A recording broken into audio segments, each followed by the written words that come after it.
आइए सुनते हैं पुत्रदा एकादशी व्रत की कथा।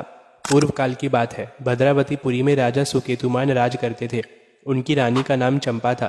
राजा को बहुत समय तक कोई वंशधर पुत्र नहीं प्राप्त हुआ, इसलिए दोनों पति पत्नी सदा चिंता और शोक में डूबे रहते थे। एक दिन राजा घोड़े पर सवार हो गहन वन में चले गए। पुरोहित आदि किसी को भी इस बात का पता न था। मार्ग में कहीं सियार की बोली सुनाई देती तो कहीं उल्लुओं की, जहां तहां भालू और मृग दिखाई देते थे। इस प्रकार घूम घूम कर राजा वन की शोभा देख रहे थे। इतने में दोपहर हो गई। राजा को भूख और प्यास सताने लगी। वे जल की खोज में इधर उधर भटकने लगे। किसी पुण्य के प्रभाव से उन्हें एक उत्तम सरोवर दिखाई दिया, जिसके समीप मुनियों के बहुत से आश्रम थे। शोभाशाली नरेश ने उन आश्रमों की ओर देखा। उस समय शुभ की सूचना देने वाले शकुन होने लगे। राजा का दाहिना नेत्र और दाहिना हाथ फड़कने लगा, जो उत्तम फल की सूचना दे रहा था। सरोवर के तट पर बहुत से मुनि वेद पाठ कर रहे थे। उन्हें देखकर राजा को बड़ा हर्ष हुआ।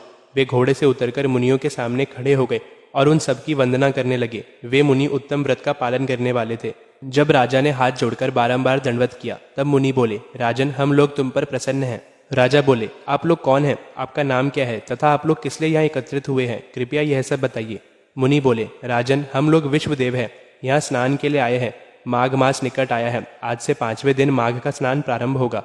आज ही पुत्रदा नाम की एकादशी है, जो व्रत करने वाले मनुष्यों को पुत्र देती है। राजा ने कहा, विश्वदेवगण, यदि आप लोग प्रसन्न हैं तो मेरी पुत्र